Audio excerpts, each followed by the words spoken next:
respecte-t-il l'intelligence des Français? Ben, lui aussi, l'ELV, c'est la stratégie de l'autre Europe. Il y a 8 ans, l'affiche des Verts pour le référendum du 29 mai 2005 pour qu'une autre Europe soit possible.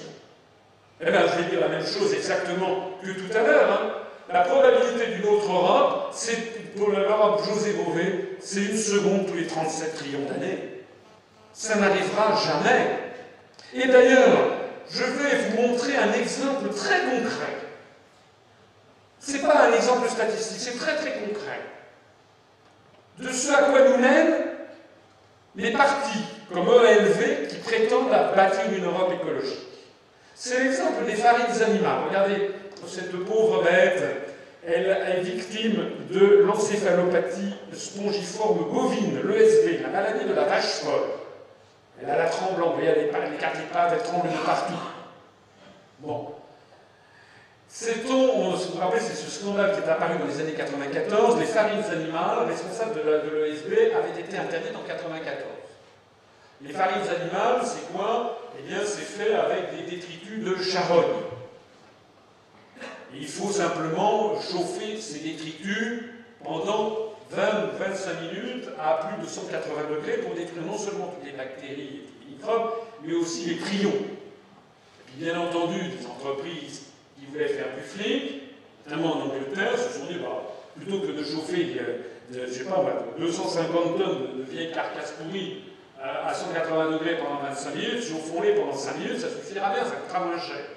Sauf que en 5 minutes, vous détruisez en effet à 180 degrés toutes les bactéries, tous les microbes, mais vous ne détruisez pas les prions responsables de la maladie de la vache folle. Alors, la loi du fric étant la loi qui prédomine au sein de l'Union européenne, le 29 juillet 2010, la Commission européenne a proposé de réautoriser les farines animales. Elle a jugé négligeable le risque lié à l'utilisation de ces farines, composées d'os, de viande, de poils, également de sabots de mammifères, pour nourrir cette fois-ci les porcs, les volailles et les poissons. Voilà, on prend des charognes, on les réduit en poudre, on les passe à 180 degrés. C'est assez appétissant, comme vous le voyez. Donc la Commission européenne, dans sa grande sagesse, a dit en fait c'est excellent pour les porcs, les volailles et les poissons. Il ne faut plus les donner aux. Voilà, parce que le temps a passé, parce qu'il y a entendu des grands intérêts financiers derrière, parce que ça coûte cher, et donc on va donner cette saloperie à bouffer aux messieurs. Alors, ça c'était en juillet 2010, et puis l'avis a été demandé au Parlement européen. Le Parlement européen a approuvé cette réintroduction des farines animales le 6 juillet 2011. Et ce qui est tout à fait passionnant, c'est de regarder ici les votes des États, des députés européens par État membre. Vous voyez que la France, par exemple, ici nous avons 72 députés européens, il y en a 8, il y a 56 qui ont voté against, qui ont voté contre, 8 qui ont voté pour. Au passage, d'ailleurs, parmi les 8 qui ont voté pour, c'était ces gens-là. Brice Hortefeux, de l'UMP, Corinne Lepage, une grande écologiste devant l'éternel, vous savez, c'est elle qui a créé le mouvement CAP 21, dont je dis souvent que le titre de ce mouvement, c'est que son objectif est d'avoir 21 adhérents. Et puis vous aviez Arlène Désir pour le Parti Socialiste. Et puis vous aviez assez curieusement, Madame Pervenche-Berès pour le Parti Socialiste, mais vous aviez assez curieusement M. O'Haraud, M. Jacques Hénin et M. Mélenchon pour le Parti de gauche. C'est-à-dire 3 des 5 députés du Front de gauche se sont singularisés par rapport à tous les députés français en votant oui à la réintroduction des farines animales. Ça a fait un petit scandale dans le Landerneau, voilà, ça c'est un article de Libération, M. Mélenchon a piqué une crise en disant c'est scandaleux de m'attaquer, je me suis trompé de bouton. M. Hénin et M. Haraud sont trompés de bouton aussi, Madame Lepage aussi d'ailleurs, elle est aussi trompée de bouton. Il faut espérer que comme ils prétendent être un jour élus à l'Élysée, qu'ils ne se tromperont pas de bouton, plutôt que d'appeler leur secrétaire, ils appuient sur la bombe atomique. Bon. C'est se foutre du monde. C'est quoi la responsabilité de ces gens? Enfin, ça, c'était le côté un petit peu polémique, qui est pourtant tout à fait exact. Je reviens à ce que je voulais dire. 8 députés français ont voté pour la réintroduction des farines animales, 56 députés ont voté contre. Les les autres se sont abstenus, ils n'étaient pas là. Enfin, c'était ceux qui sont comptabilisés dans la catégorie, la catégorie des abstentions, ce sont les gens qui votent « je m'abstiens » au Parlement européen, et ceux qui sont considérés comme les total déprésents et non abstentionnistes, ce sont les gens qui sont venus pour émarger sur les feuilles d'émargement pour toucher les 304 € par jour si vous êtes présent au Parlement européen. Je vous renvoie à ma conférence de demain soir, vous verrez pas comment ça marche. Les députés européens sont payés comme ils ont des indemnités mensuelles, et en plus, ils vont faire leur boulot, on leur donne 304 € par jour en plus. C'est sympa.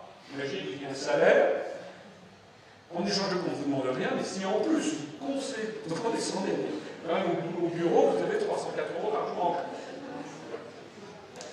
Alors, je reviens à mon propos, 8 députés, ça vous verrez ça demain pour ceux qui sont là.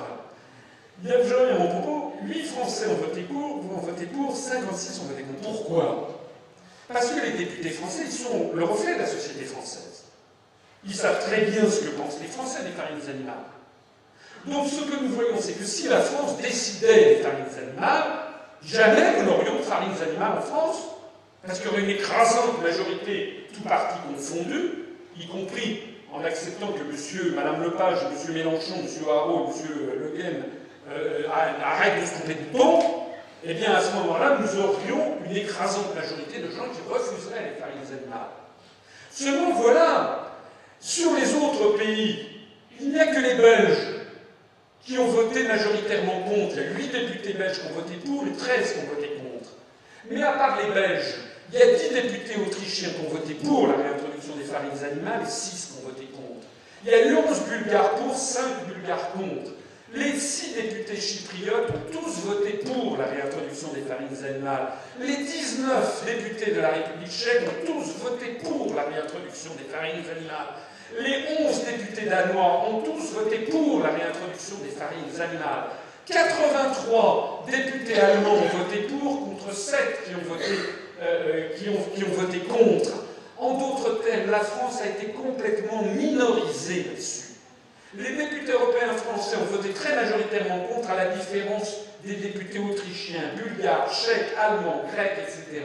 La conclusion qui s'impose, c'est que si la France n'était pas dans l'Union européenne, jamais nous n'aurions réintroduit les farines animales. C'est notre appartenance à l'Union européenne qui nous impose de réintroduire les farines animales. Ce que je vais vous montrer là, je pourrais vous montrer sur les OGM ou sur beaucoup d'autres choses. C'est la raison pour laquelle EELV, Europe Écologie des Verts, en fait, sert les intérêts exactement opposés à ce qu'ils prétendent. Ils vous disent, nous allons faire une Europe écologique, la probabilité d'une Europe écologique, c'est une seconde tous les 37 trillions d'années, mais en attendant, ils ont neutralisé l'opposition normale de ceux qui veulent avoir de la nourriture saine, par exemple, au lieu de dire ce que nous on dit, si vous voulez avoir de la nourriture saine, c'est les Français qui doivent être maîtres chez eux, décider de ce qu'ils veulent ou pas, parce que de toute façon, comme il n'y a pas de peuple européen, toutes ces saloperies sont en fait poussés par les grands conglomérats financiers, les Monsanto, les BASF pour les OGM, les grandes sociétés de l'agroalimentaire qui vont faire leur lobbying dans les bureaux bruxellois, c'est de ça qu'il faut s'abstraire. En réalité, EELV sert les intérêts contraires exactement à ceux qu'ils prétendent servir. C'est pour ça que les Français ont ce sentiment de désolation sur la scène politique française, qu'il y a un malaise général. C'est que tous les partis, les uns après les autres, on va voir la suite des événements. En 18 janvier 2013, la Commission européenne a donc réautorisé les farines animales, pourtant responsables de la maladie de la vache folle.